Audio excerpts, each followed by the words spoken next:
Hey guys, Jim Mahoney said we're going to be comparing the Xbox 360, PlayStation 3s. You're probably wondering why am I counting the Wii? I have a Wii now, but I'm not going to count that because I don't want to compare the Wii. For dear God, I'm not comparing the Wii. Okay? So now we're just going to compare all that. And also, if you have not watched Jaren's About Time Part 1, it is not out yet, but it is slated to come out on June 19th, and then Part 2 to come out on the next day. And I'll also give you information about Part 3 later on in this video. Now let's start. So we're just going to go ahead and just go over like how the generation went from the consoles themselves. So it goes all the way back to E3 2005. The Xbox 360 is announced. Everyone wants a 360. Everyone couldn't wait for the 360. Microsoft wanted Sony to be confused, like absolutely scared. But they're actually pretty confident in the next console, the PlayStation 3. And basically, it was some sort of supercomputer or something. It could do anything. Like, it was the most powerful thing Sony has ever made at the time. So, it could play PS1, PS2, and PS3 games. It could play CDs, Blu-rays. It had all types of worthless junk. An SD card, 4 USB ports. Yeah, there was just, it was just all in one machine. Sony really wanted this thing to be powerful. And then there was, a very special power they used to call it the cell. I think it was called the cell or something. I don't know. But it was really hard for Sony to develop games for the cell with the cell power that they were using. So it was not ideal. And then the 360 came out later on in 2005. So, yeah. But at E3 2006, one of the worst things that happened. Yeah, just roll the clip. Computer entertainment today, it requires huge financial investment, $599. And honestly, that is ruined. Sony, you just ruined yourself. You really messed up, man. You really messed up. And, that's when a lot of people started to go to the Xbox 360 because the price point was actually pretty affordable, and most of the PS3 games were coming to the Xbox 360. So that was how it was. That's how it went. And then the PS3 came out. Okay, so the PS3 came out right before the Wii. Now, I'm trying to keep the Wii out of this, but I'll mention the Wii some here and there, but whatever. But the Wii was just really trying to catch the PlayStation 2 players, but everyone was camping out, selling them on eBay for probably twice. Whoa. Probably twice. Okay. People are going to sell them on eBay for twice as much as the starting point, if not more. And the Xbox 360, no. But as time went on, the PS3, the original PS3 had price cuts, price cuts by price cut, and then finally getting a much needed redesign. And it was when some people actually started getting interested in the PlayStation 3. This was, I don't know, to be honest. But I used to grow up with one of these consoles. So which console did I play first? The Xbox 360 or the PlayStation 3? I won the Xbox 360 in 2017, and I played lots of good games on there, so it was honestly, no biggie.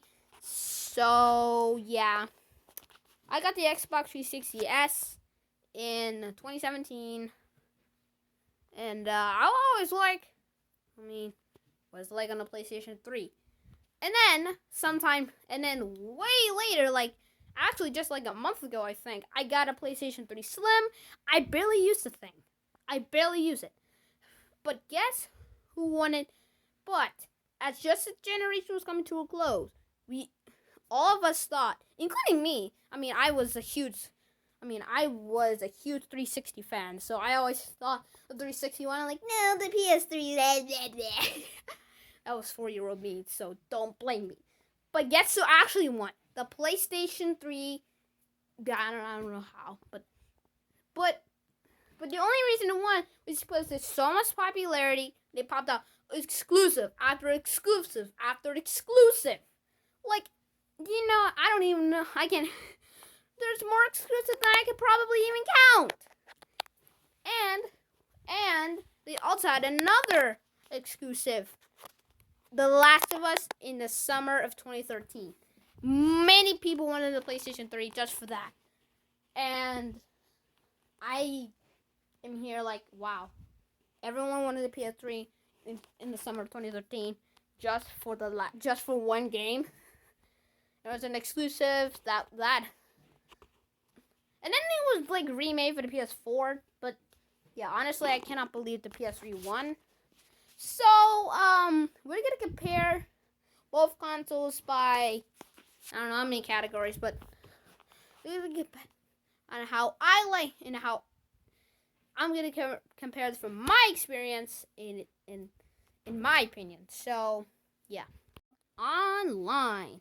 All right, well, I mean, online was a huge part of the 360 and PS3 era, so I had to include that first. Now, when it came to online, I can't really decide. Because, I mean, the PS3 had PSN, the Xbox 360 had Xbox Live, and, now, there were two types of Xbox Live on Xbox 360. First off, you had Xbox Live Silver, which was, which not a lot of people know about. And then the more recognized Xbox Live Gold, where you could play online with your friends, join parties, blah, blah, blah.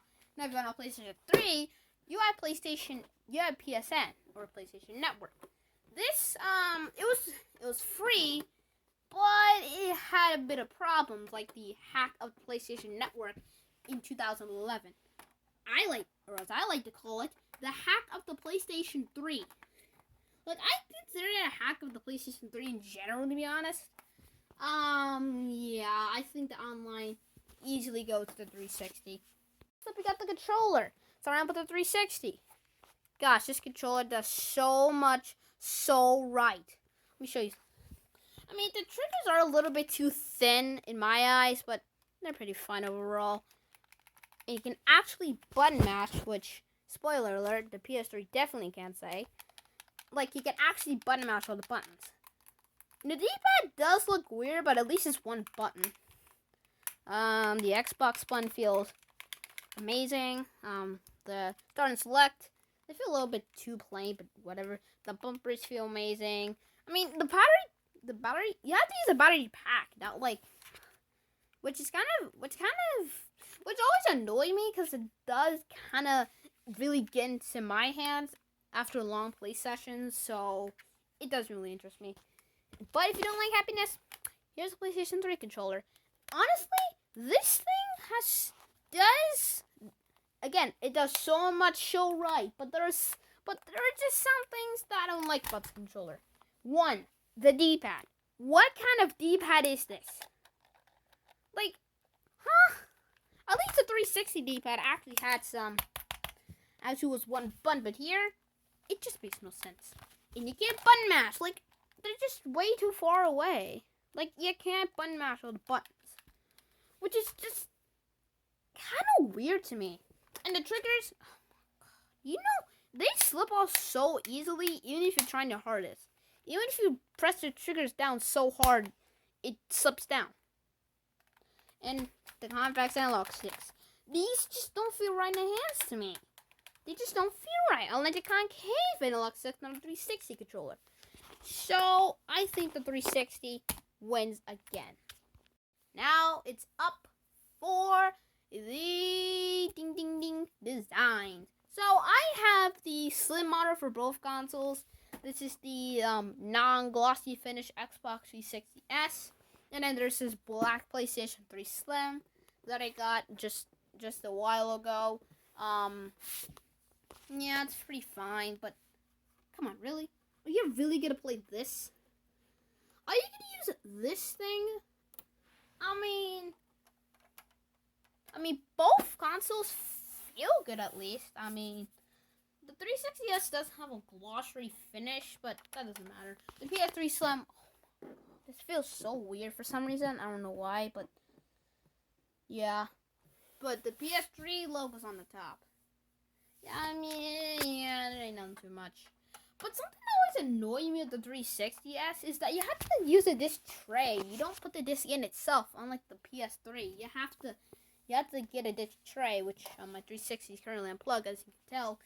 But you have to use a disc tray, and you don't put the disc in. Like here, I have MLB 13 to show for the PlayStation 3. So let me open this real quick. Gosh, I'm literally gonna plop this thing out.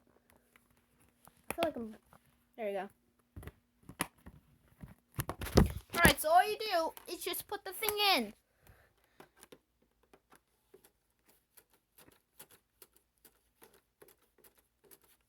But no, on 360, you have... No, on the 360, you have to take a disc tray out, flip the disc in. So you have to press this button, put the disc in with whatever game you're playing, put the disc back in, boom. No, that just doesn't sound right to me. So when it comes to designs, I think the PS3 is a little bit nicer.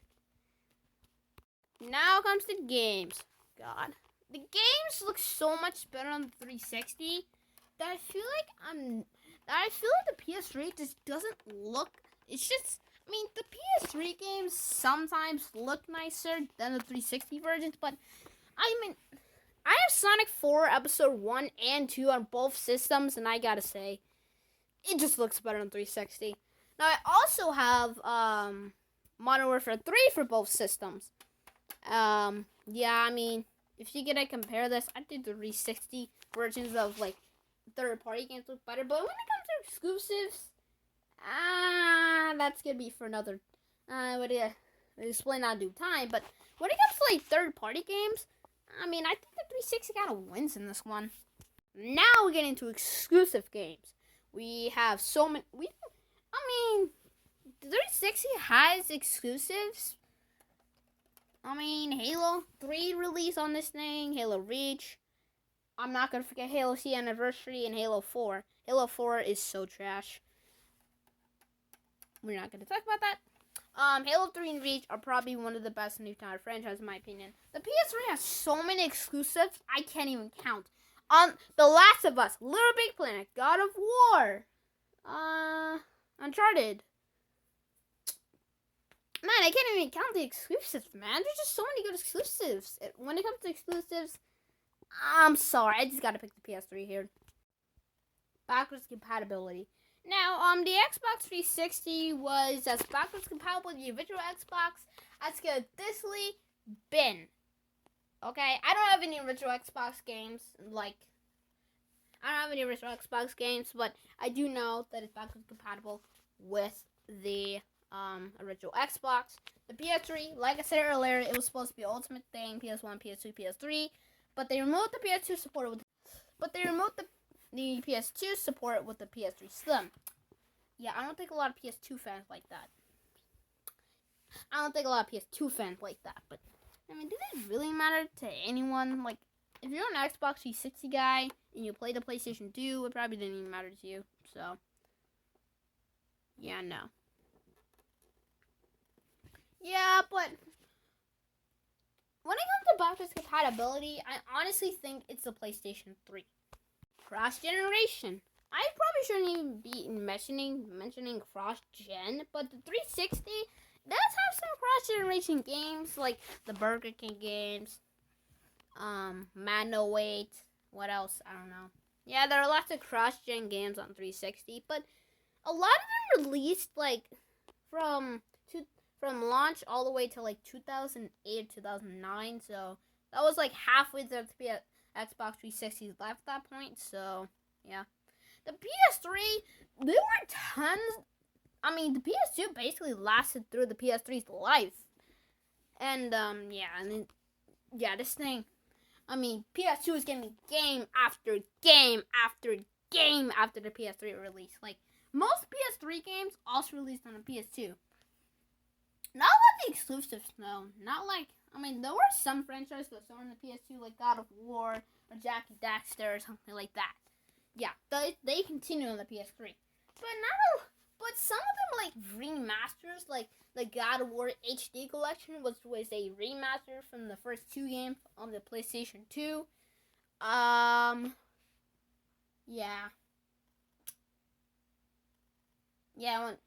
Cross-generation.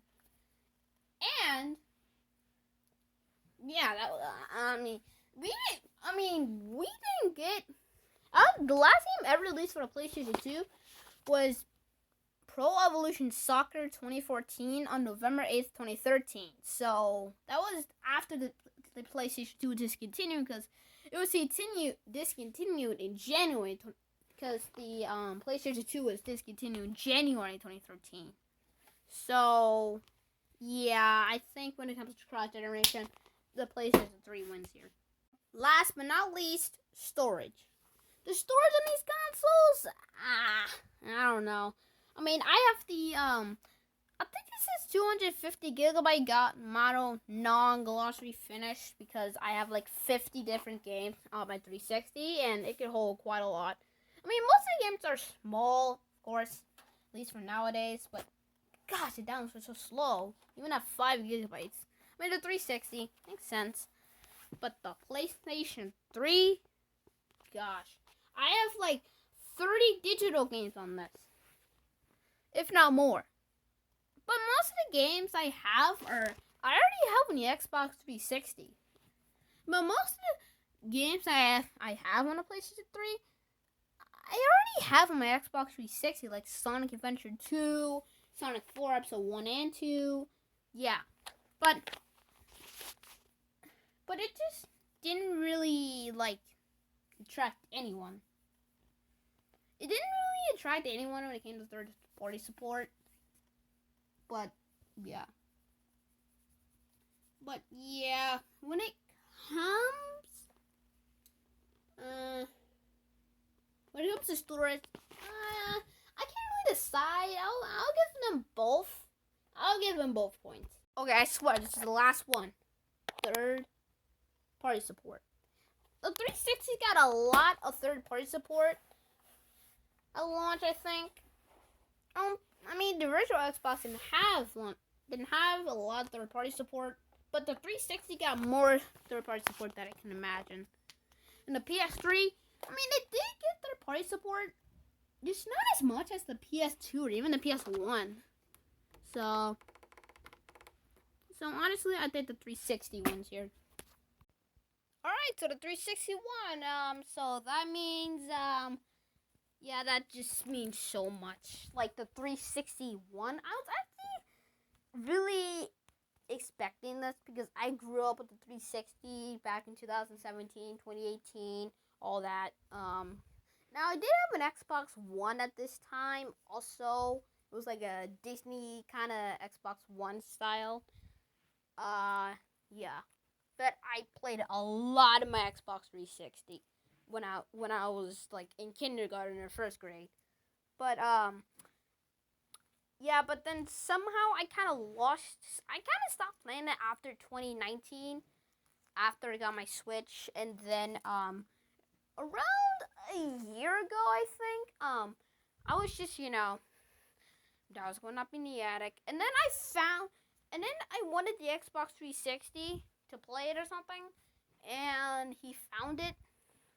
And he actually found it. He found the hookups, all that. I set it up. I played it, and yeah, that thing will forever be my child. That will be forever my childhood. It will always be a favorite of mine. And yeah. Hey guys, I will also do a video about the Wii soon if you want to see that. Give me to yeah, so if you want to see a Wii video, then please like and subscribe. And until next time, peace.